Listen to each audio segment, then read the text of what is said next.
Hey, what's up? We're doing a installation on 2018 Ford F-150 with Tin Club, 20% ceramic. I was gonna use carbon, but I ran out of film, so I told him I'll give him it on the house with the ceramic film from Tin Club. I'm using the dryer sheet prep with Snuggle. I don't like the Irish Spring. It's just not my cup of tea. It just sticks too much in water, creases the film. So this is another video with a voiceover to explain the install and what I use and what helps me out. So this is in Florida. It's pretty hot. Make sure you always clip your blades. You don't want to scratch the film. Not at all. Not definitely when you're doing a mobile. So there you go. I'm just cutting up to over the dots because the tint doesn't go behind the black part. It goes behind the dots. So you just cut it right there. I use the pieces of tint to put it on top of the glass to hold down the film. Cut the bottom. Doing an H pattern also to tack down the middle and the sides. There goes the sprinkler. It just started. Yeah, but it didn't stop me. I just kept on going. There we go. Continue with the H. Tack down the middle. So there was a video that was made earlier today regarding about the inverter generator and about the torch. So this one I decided to not use no heat gun, no generator. I was going to use the torch method outside to show you guys that it can be done. I use the tint to hold down the film, cut the bottom. If you hear something in the background, it's a TV. So there we go, cutting out the bottom, making sure it's good. Alright, now I'm gonna go get the torch. There we go, same thing how I do with the heat gun. I heat up my edges, mold it out. There we go. Just like that.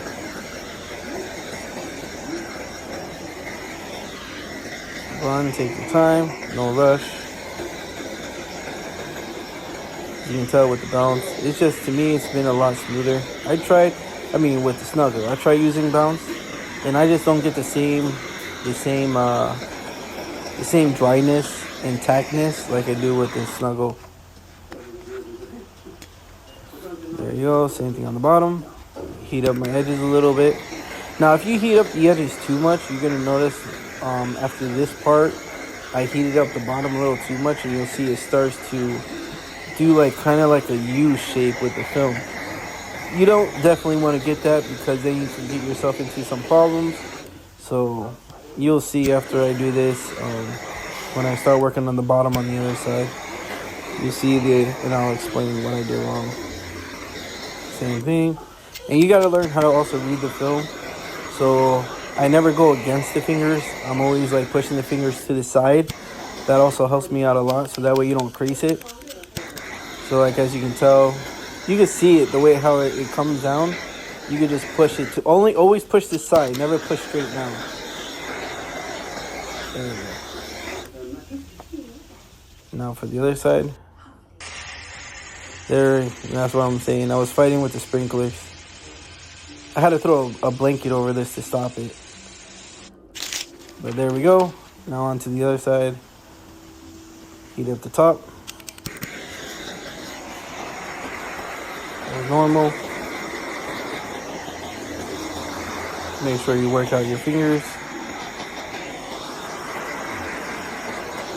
Just like that. And then also you want to keep on molding like you would regularly. I just like to do the edges first. It helps out a lot. There we go. Nice and slow. Heat up the edges.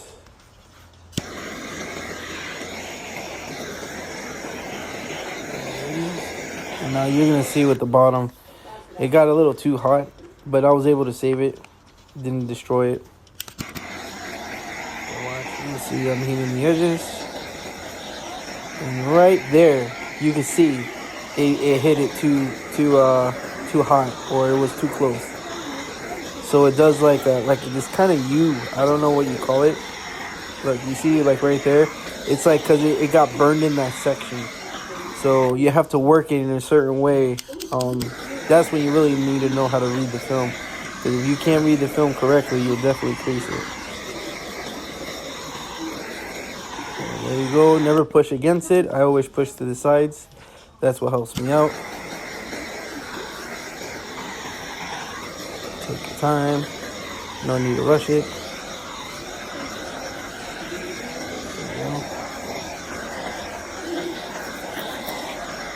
So yeah, this definitely was a challenging day. Knowingly, I was by myself, and then fighting with the sprinklers and the dirt on the sides.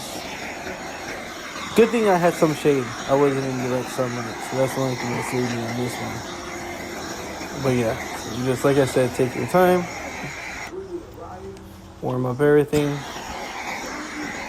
I didn't pull up and reheat after I cut it. I don't know. Sometimes I do, sometimes I don't. I know other people, they have little techniques. I do recommend everybody, whenever you're done shrinking, to pull up the film, reheat it after you cut it. But I didn't do it, obviously. I don't know. Sometimes I do it. Whenever I see a finger, I'll do it. If there's no finger, I don't do it because I know it was properly laid down. So I speed up the video when I'm cutting this. This is that exact light. Amazing light. Works phenomenal. Little expensive, but still good. Maybe one day they'll do a promotioning sale where it's like either free shipping or like $20 off. That'll be great. But I mean, at the end of the day, it's still light. Still does the job. So like I said, remember, always cut your blades. You don't want to cut the film.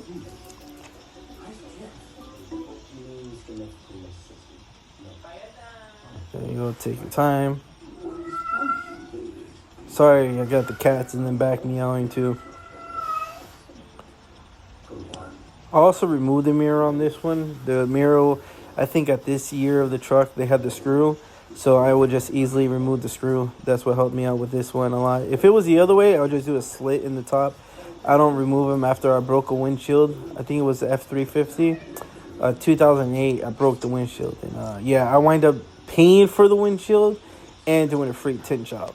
Just because I didn't want to ruin my name or my business. Sometimes you got to eat the bullet. But yeah, never do that again. I'm always going to cut the top, slice it, and if they want, I'll put a front strip on there to cover the slice a little bit better. But yeah, I'm not taking off no Ford mirror unless it's like a little screw. This one had the screw. Sometimes I'll do like the pull-off ones. Like you could like put a little small flathead in there and pop it off. I'll do it, but for this, no. This was definitely a screw, so it was a lot easier. So yeah, there we go, just trimming it up a little bit. Now to the other side. Clean the mess as I go. There we go. There was when I was cutting this, there's like a little thing that holds like your phone, is what smacked it, and that's what caused me to having to put it back together because it hit the ground. But it's not a problem. They go on pretty quick, so that's a very good design that they did. You can also buy parts for them online. Any extra pieces you want to get, they have them for sale. Yeah, really good support too. That's why I like it. You can't get that with Amazon. Amazon gives you a lot of bullcrap. Same thing. Cutting right before the dots. Like, I mean, yeah, right a little bit after the dots. You don't want to make it too large because then you're fighting the film when you're bringing it inside. And for me, I always hand cut windshields. I never plot them because they're always off. Always 100% off. I don't care if you say like, oh yeah, Core's even better. It's not. You're always going to have to do trimming on any windshield. So preventing all that, just hand cut it from the very beginning and you'll be good. You ain't got to worry about no mess ups after that. I think I've done about maybe 3 windshields where they were all off. Even one was really, really short. Like I was like, this is crazy, to the point that I said, no more. Only hand cut. And that's what I do now. It's only hand cut windshields. Never had a customer ever complain about no scratch or anything like that. Because all I use is stainless steel. I don't use no carbon blades. There we go. I cut it. Now, after I cut it, I'll always, like I said, always clean the windshield. I'll spray my soapy water, hit it with a dirty rag. Doesn't have to be a clean rag. I'll hit it with a dirty rag or whatever rag I have, just to get that bounce, the snuggle, the baby powder, whatever you have on there, all the stuff, the pollen coming from the tree. I wipe all that, hit it with the water really fast, spray it down, and then I lay back the liner.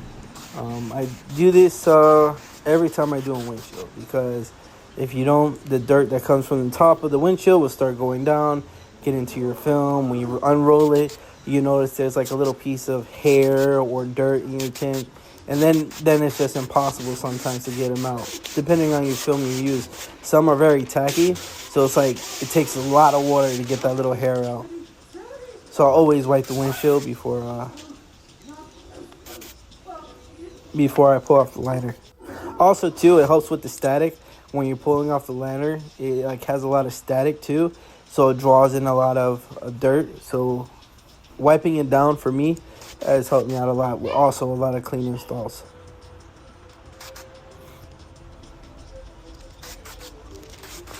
We go just wiping it down. Watering it down with soap water. My ratio of soap and water is some Dawn, little bit Dawn. And that's pretty much it. I stopped using baby soap a long time ago. I used to use it a lot, but it gets like this white gunk on the bottom of the bottle, and I've had too many times where I will do a window and then it will like smear into the tint, and then I have to replace it, do it again, wash out the bottle. With Dawn, ever since I switched, I probably have to clean my tank. Maybe I would say every week, like one weekend, I'll go clean it good, and then fill it up with water. With the baby soap, I noticed like even doing that, like it was like every 2-3 days it would be just gunk sitting on the bottom. So that was my only issue with the baby soap. So now we just cleaned it again. I cleaned the windshield. This is with a dirty rag and a clean rag. Dirty rag to take off the dryer sheet. Whatever you use to prep, I take it off, and then I finish it with a clean dry rag. So that way the window is very spotless, clean. And it'll be easier for me to see if there's any glue or dirt or anything on the windshield once it's clean. And I'll do the same thing on the other side.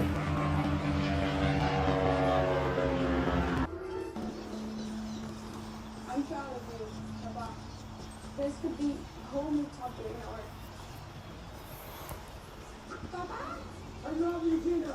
life. There we go. Just clean it up.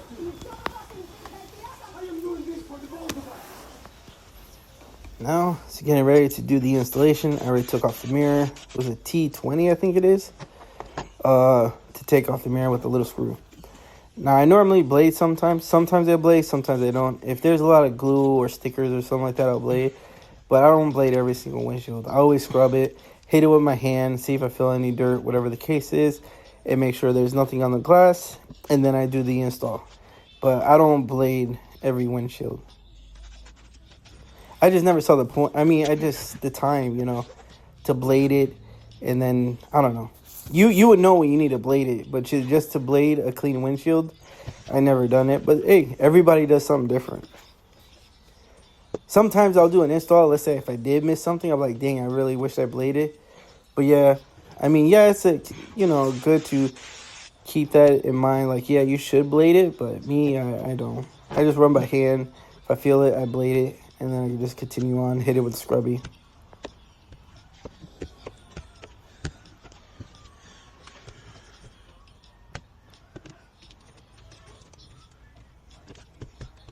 Make sure push out all the water towards the end. Use a bulldozer, finish up the bottom.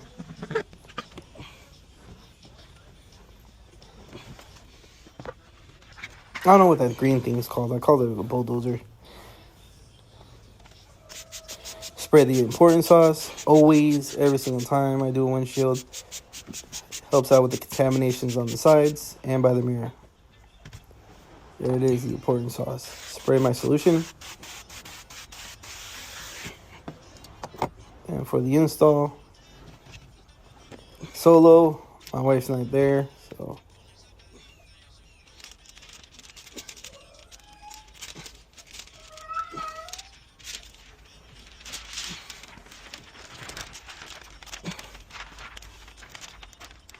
There you you go. Start with the passenger, work my way all the way to the driver. Like I said, to me, I find this very easier for me than me working from the passenger going to the driver, because like I said, at the ending, you have that steering wheel in your way. So I like to have less film as possible with the steering wheel in front of me than having, I don't know. That's just my preference. Everybody does it different.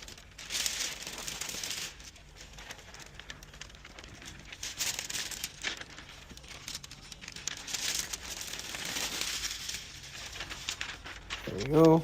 Sliding it down.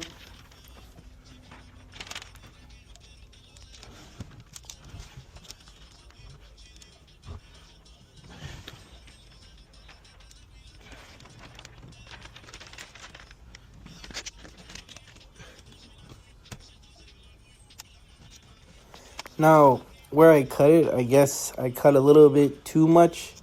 Not too much. There was too much excess tint by the cover. And it just, I had to get a triangle and I had to push it inside. You'll see. Orange Crush is my favorite tool to use. That's what I've been using. Stop using the Blue Max.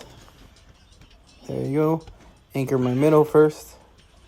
And right there, you can see it has extra film. So I just gotta lay that down. You'll see, I'll use a triangle and I push it out. But when I squeegee out my water, I do it like an H. So I'll go through the sides. Same way how I anchor the film to heat it is the same way how I do my install. Tack down the middle first, then push out the water from the top, and then I push it down from the bottom. Same way how I mold.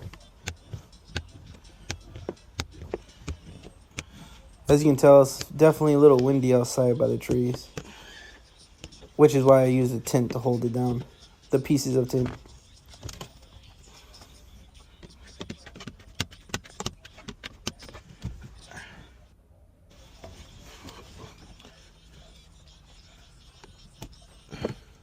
There we go, just pushing with the triangle, trying to get that film behind the cover. It laid down perfectly, especially with the sauce. It helps out a lot with that.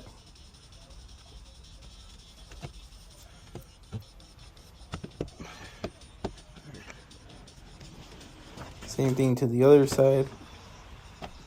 This side I didn't have the sprayer, so I used a little bit of a pouring sauce for some lubrication to push out the water.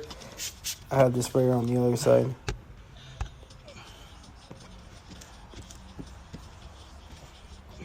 And push out my top.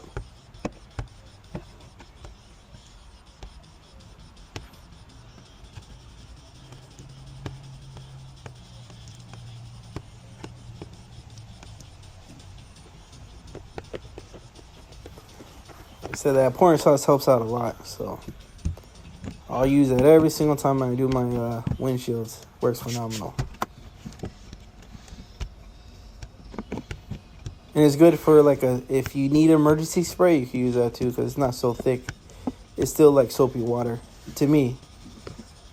I don't know about no PPF gel, but I'm just saying about the important sauce. I don't know. I just think PPF gel was so sticky. I don't know. That's just me. Hit at the bottom with the bulldozer. There we go. If you stayed this far to the video, I appreciate it. Give you little tips and tricks. Not really a YouTuber or anybody does how-to videos, but I would definitely show my progress, how I do it. I use a visible glass cleaner, wipe it down. I don't know, but in this video when I made it, the windshield looks hazy, but it's not hazy. I guess it's because of the camera and the angle. Pushing on some water.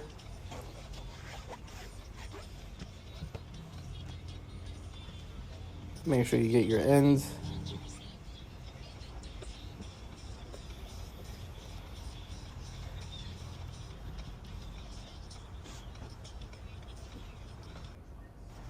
There we go, and this is the driver's side. You see, it's weird. Like it shows one side, it shows like it looks hazy, and then on this side, it doesn't even look like it's hazy.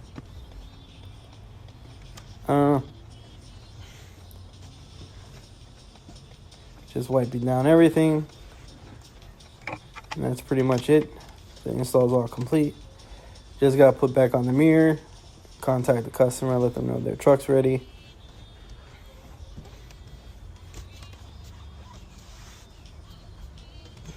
Yeah, so that's the outside. No fingers, no bubbles. Everything came out perfect. Hit it with the spray. This is that dark on the outside, clear on the inside look.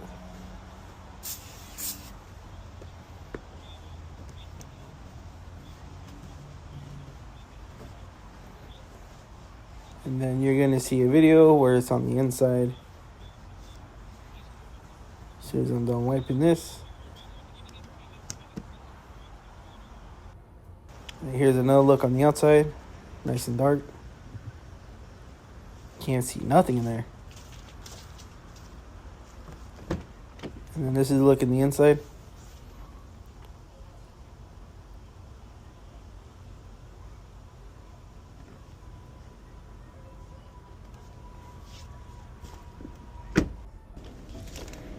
And here we go.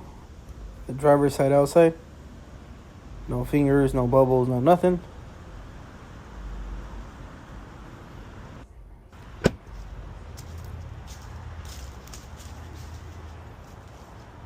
That's it.